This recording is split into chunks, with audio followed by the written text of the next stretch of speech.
Hey everyone, and welcome back to Broom Closet of Brooms. I'm here with Michaela. Hey. Hey. And so what we're going to do real quick is today, before the episode airs, we want to talk about, there were lines released from 403, which is going to be called, what's it called? The Four Horsemen. The Four Horsemen. It reminds me of Ron Swanson, the Four Horse Meals of the Egg Porcalypse. Oh, yeah. And the synopsis for this episode is, Jaha leads Clark and Bellamy down a road to possible salvation while tensions rise in Arcadia and Polis. Okay, so, yeah. Mm-hmm. Yeah, these Selena Wilkin got, from Hypable, released 10 quotes from the episode in advance, but not with any context or who says them. So we're going to see what we think. Yeah, we're going to take a game, or make a game out of it. So, the first line is, put down the sword, Octavia. Mm-hmm. Who would you guess says that? My first instinct is Kane, because he's there and he's basically her dad, and he's like, come on, Octavia, stop chopping people up. Yeah. We're grown-ups. This isn't how grown-ups deal with things. She's like, you're not my real dad. You're not my real dad. Grown-ups approach things very responsibly with shock lashes.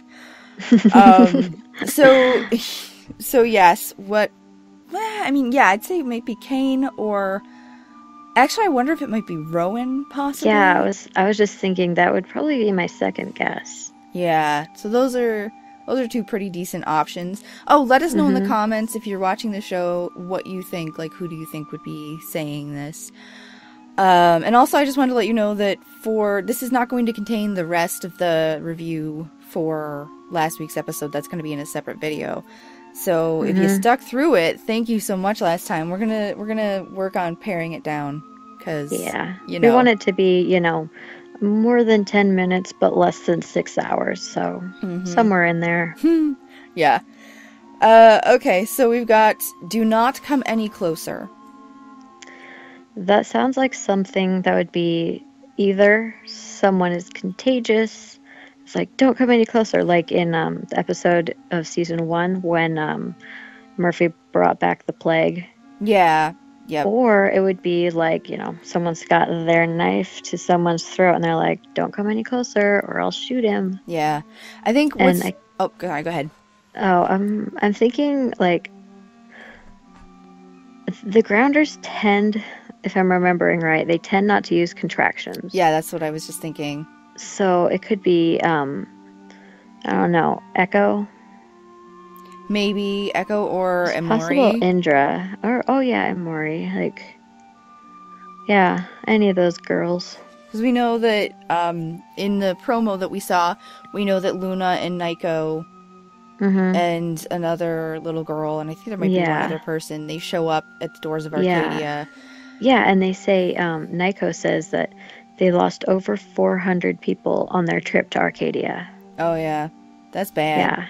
Yeah, that's bad. That's bad. Did Naiko... We have to wonder, like, later on if Naiko met up with them on the way, because is he a member of Folklore? Yeah. We don't know this. No, because he's Triku's healer. Yeah, remember? That's what I thought, but he's got that... Yeah, they nabbed him from Indra. Mm-hmm. Yeah, they've got that... He's got that spiral tattoo that's blue. Mm-hmm. I think that's interesting, too. But anyway, we're trying not to do that. Okay, so next quote. I know you're in pain. I know you're afraid. But it doesn't have to be like this. What do you think? Well,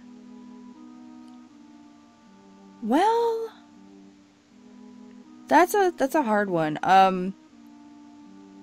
It could be something that perhaps, like, Kane says to Rowan. Or even to Octavia. Yeah. My first instinct is Jaha, because he's always, waxing eloquent about the ways of the world. But it doesn't have to be like this. Well, yeah, it could be that. Also, it also could. We've talked about how Riley could play a similar part to Charlotte in this Yeah. season. So it could be that they're talking to Riley because he's about to go do something stupid, but he's not in this episode. Riley is not in 30 and 403. Yeah, so maybe it could be someone saying that to Raven, like Monty saying it to Raven, because he tends to be to get her. Yeah, he understands her deal, or it could be her saying that to Jasper. That one's Monty saying it to Jasper. Yeah, that one's a real wild card. It does feel like a Monty line. And they're all afraid. Yeah, like, it does feel very much like a Monty line, though. Yeah, because like they are all in pain and they're all afraid. So like, yeah, it's anyone's guess.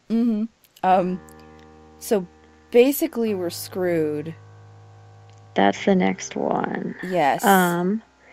It sounds like a Raven thing to me. She's like, I don't know what to tell you, Bellamy. You blew up the generator thing and all the hydrazine that you used to make water. So basically, we're screwed. But we know that the dropship is full of it still has hydrazine. Yeah, I was thinking about that. And also, like, the ship that crashed down and they used hydrazine, I can't even pronounce it, hydrazine from it to make the bomb to blow up the bridge.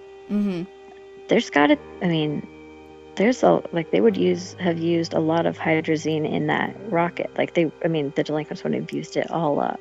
Yeah. So like that would be some. Yeah, I think actually there are places to find it. Yeah, and I thought what was interesting, I don't remember, it's been a while, but I remember some fan theories floating around about, after season 3 ended and, there will be no drinkable water. And a couple people were pointing out, like, hey, if you react hydrazine with, what is it? I can't remember. Oxygen. I think with oxygen. Yeah, it makes water, but you have to do it very carefully. And then, like, they're like planning to do exactly that. So whoever thought of that was pretty smart and ahead of the ball. Yeah, it's super, super clever. Because the way that, obviously, in order to get H2O, you need to add the oxygen, but when you add oxygen to something, you're basically combusting it. That's how it is. And that could be very dangerous. Yeah, so that's why I think the machine is contained. But I think also Farm Station, probably in that room, would contain more hydrazine, like a reserve of it. They would have had, they had the machine and it was full of hydrazine, so they would have had additional hydrazine reserves somewhere, probably inside that same room. So yeah, it might be worth going back there. We knew they were planning on going back, but we can talk about that in the full episode. She's lucky to have you. I think you and I were pretty much of a mind on that. Yeah, who's lucky to have whom? Well, it's a she. Yep, and it's being said to. Well, we don't know who the gender of the person who it's being said to is, but like it sounds like a pretty much, she, Clark, is lucky to have you, Bellamy. Yeah, I think Jaha might say that. Yeah, Jaha would say it because like they go on a road trip together. It's like day trip minus the hallucinogenic nuts. Yep. Or you never know, they might find some. They might get high on something, high on life maybe.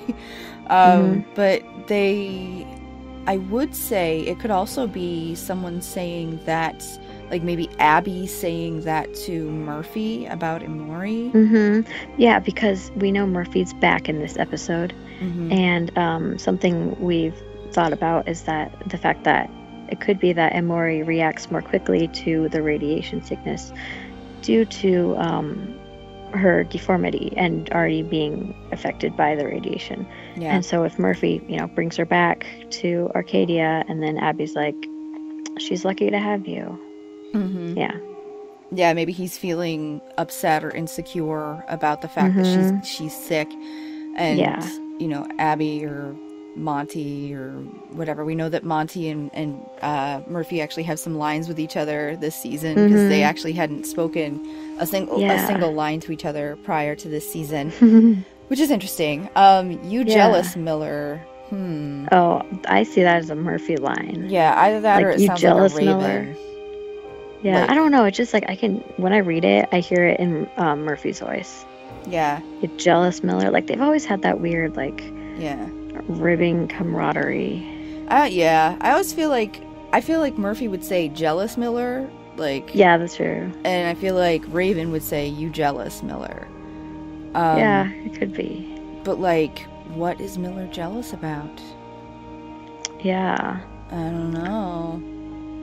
Yeah, I feel like it'd be like, I don't know, in my mind it's something lighthearted, not like, oh, you're jealous because I have a significant other and Brian broke up with you. I don't think it would be something like that. It'd be more like, oh, Miller's looking at, me being all lovey with, Murphy being all lovey with Amori, and he's like, what, you jealous? Or, Yeah, something like that. I think it'd be more of like a, goofy, silly Yeah, nature. that one's hard. Or maybe because Miller doesn't get to go on the mission to search for the bunker. Mm-hmm. Like, I don't know. I feel as though Bellamy and Clark are the only people that Jaha would actually be willing to take on that. Possibly Murphy, but Murphy kind of like rejected him. Yeah, he tried to be Murphy's dad, but it did not work. No, Murphy does not do well with father figures. Yeah, and then he went and found a replacement daughter, and that went even worse. Very poorly. Yes. Well, the other thing is that like there's a nice symmetry there, where, at the beginning of the episode in Day Trip, they were told about that other bunker that they went to, and then in the beginning of this episode there's another bunker that they were told about, and at the end of the episode they spoke with Jaha and he pardoned Bellamy, and who knows, at the end of this coming episode they might speak to Kane, because Kane told them about the bunker. It could be interesting. Or Abby's gonna be back. Did Kane tell him about the bunker? Yeah, he told them about the bunker in the beginning of the episode. No, that was Jaha. It was Jaha. Oh, no, in the new episode. In Day Trip, it was Kane that told them about the bunker. Oh, yeah. I thought that you were saying Kane told him in 403. Nope. Okay. I was being confusing. Okay, so if we can save one life... Oh, go ahead, sorry. Oh, I was just going to say, on that radiation shelter, Jaha said it was built to sustain thousands. So, like, obviously it's not gonna work out. Something's going to be wrong with the shelter because they can't find their Noah's Ark in the third episode. So, like, it's going to be, I don't know, full of zombies or something. Maybe people who've been just, like, extremely affected by the radiation and they're hostile. Like, people like Amori or whatever. Okay, so the next one is, if we can save one life, would you call that a waste? Now, I think last episode, part of me is like, oh, maybe Bellamy says that, but I actually kind of wonder if maybe he still says that, but I kind of wonder if Clark might say it, like, while they're... My thinking was Abby, actually. She's tends to be of that mindset. Yeah, she and Bellamy have a lot of very similar views this season. And it's, if you can, all this suffering just to save one person is worth it. Like, Yep. That one's a hard call. Tell me something good. Raven. Yeah, probably Raven. Just reminds me of the song. You know the song, right? No, I don't think so. Oh, it was from the 70s. Tell me something good. Like, you might have heard it in commercials or something with it. Tell me that you like it. Yeah, it's a great song. I think she said, like, something along those lines before. Like, they give her all this bad news. She's like, tell me something good. Yeah, or it could be, if they're on the radios, it could be Clark or Bellamy speaking to Raven. Yeah. Or it could be Raven saying that to them over the walkies. Oops, Sid's making noise. So the next line, do you want to say it? Yeah, it's, if that's what you want me to do, I'll do it for you.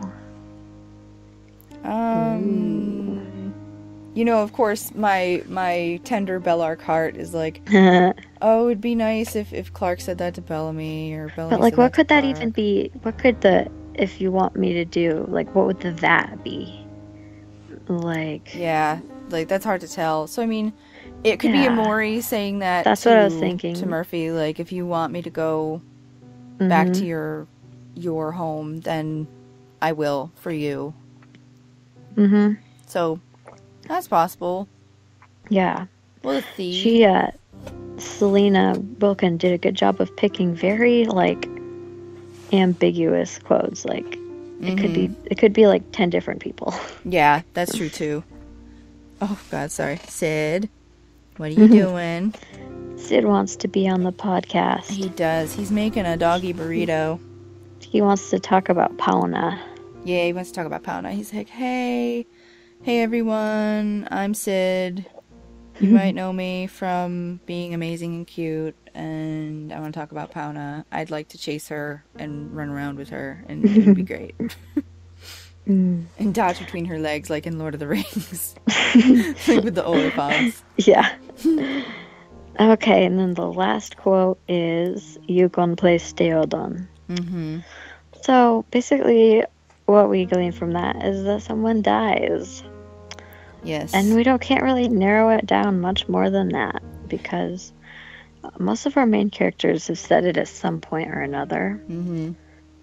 Or have at least heard it. Like, yeah. I don't know. Octavia, did she say it when she assassinated the ambassador? I forgot to check. I don't think she did. Maybe. I can't remember. I don't remember. Anyhow, but like when she did that in the episode when they turned Pike over in season 3, when they turned Pike over to the Grounders, and she like stabbed that one guard, and she's like all like glaring at Bellamy. She's like, "You can't play Theodon." And said it in a way that was like, "You're next." Anyhow, so I can see it being her. Oh, God. Lots of people. Octagon, Octanican. For those of you who are big Octavia fans, we are very sorry, but we're both very angry with her. So yeah, we're like, we liked her so much in like the beginning, and I wanted to continue liking her, but after she's like, I mean, she's definitely, well, yeah, we'll not get into it, but she's done some bad things. Yeah. And she has shown no remorse for it. Like, everyone else has done bad things, but they're like, oh, wait, I did a bad thing. Shouldn't have done that. And she's just like, I did a bad thing. Kapow. Yeah. So, yeah. Okay, so. Yep. Okay, so that is all of the quotes. Yep, and then we kind of talked a little bit about the promo. Basically, what we see is they go out of, basically they're called out of Arcadia. They go out the front gates. There's, like we said, there's Nico. He's got Luna and a few other people. Jason said that that Luna's people out on the rig are sort of the, the canaries. The canaries. Which I find really interesting with all the sort of mine imagery and things that we had particularly in Mount Weather in season 2, that was meant to represent the mines over which Vincent van Gogh lived. Where he basically Vincent van Gogh, he lived with he was becoming a man of religion. He wanted to join the clergy, and he lived in this place where they had mines underneath, and he was learning, he was doing okay, and then he went down into the mines and saw that there were people living under the mines, and they were pale and sickly and couldn't handle the light anymore and couldn't handle being up in the world, so they were trapped in these mines, and that's why he left. Which is pretty much what Clark did. And we had several Van Gogh paintings and stuff to really drive that home. So I think that's interesting. I wonder what's going to be in the Fallout shelter. Plot twist, it's a cave troll. Cave troll, yeah. No, but it's actually going to be the one from Harry Potter. Yeah, and they gotta kill it by sticking a wand up its nose. Yep. Like drums in the deep. Drums in the deep. They are coming. And then all the spider orcs. Yep. Yep. It's so creepy. And then the Balrog, and and then that's a hot mess. It's a hot mess. So is Jaha gonna be the one who's like, you shall not pass. You shall not pass. Maybe he'll like kind of disappear for a little while, like he did in season 2, And then he's gonna just like pop up. They're gonna be like, "Where's Jaha?" And then they're like, "Okay, well, we'll just take a break from looking." And then they're gonna turn. He's gonna be like right behind him. Like, hey guys, just hey. like completely silent. They like turn and he's right there. You can't destroy me. So yeah, that's pretty much what the promo is. Yep, it's a bunch of nonsense of us giggling. Yes, and then yeah, so that's pretty much. If you've seen the promo and you're interested in having a convo about it, let us know in the comments. And what do you think? Are you good on this? Yep, I think so. I think so. So thank you so much. Please remember to leave a like, a favorite, a share. Any of these things is super helpful. I'm trying to get my channel back on its feet. I know that a lot of you aren't necessarily invested in the 100 or caught up on it or anything, but this is a way for me just to get comfortable with streaming again. And I have a pal here, and we're gonna have some other friends come in. So yeah, thank you so much, and we will see you in our episode coverage for 402 and 403. Thank you. Yep. Bye. Bye.